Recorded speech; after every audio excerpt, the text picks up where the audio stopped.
Graduating in dentistry makes us realize one thing for sure, that impacted third molar removal is a tricky procedure.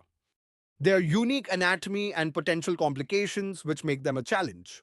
Understanding these intricacies is crucial for your patient management. Let us focus on impacted mesioangular lower third molars. Step 1. Begin with the clinical and radiographic assessment.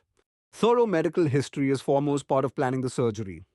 Next, check for swelling, trismus, and relation to adjacent teeth. On the radiograph, identify the angulation using Winter's classification: mesioangular, distoangular, horizontal, or vertical. Assess the proximity of the roots to the inferior alveolar canal to avoid nerve injury.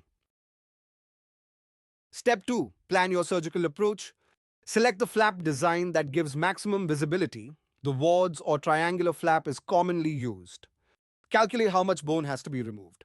I follow the rule of minimum bone removal and maximum tooth sectioning method. Remember, efficient planning on radiographic images prior to surgery minimizes trauma and time. Step 3. Execute with precision. In mesioangular impactions, sectioning the locked part from the rest of the tooth structure is crucial. This is done by using a burr and then elevator split the tooth. Always keep your elevator movements controlled and maintain constant irrigation.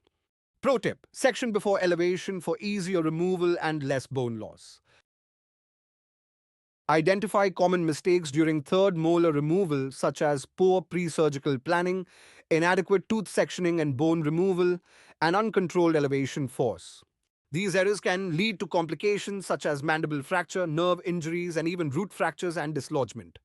If the lingual bone is very thin, then the roots can slip into the submandibular region due to improper elevator selection. For example, the wrong side cryers or uncontrolled elevation force. You can easily fracture the mandible at the angle of mandible if adequate tooth section and or bone removal was not planned and executed. Over-reflection of the lingual flap and its retraction has a high risk of lingual nerve damage. So, avoid excessive manipulation on lingual side. Learn strategies to avoid such complications and ensure patient safety. Let's recap. Step 1. Assess clinically and radiographically. Step 2. Plan your flap and bone removal. Step 3. Execute with precision and care. Follow these steps to perform a safe and efficient third molar surgery. Techniques like controlled force application and careful monitoring can prevent complications. By refining these skills, you'll enhance your surgical outcomes. What to do after the tooth is removed from the socket? I will give you pro tips on the above question in my next video. Till then, bye.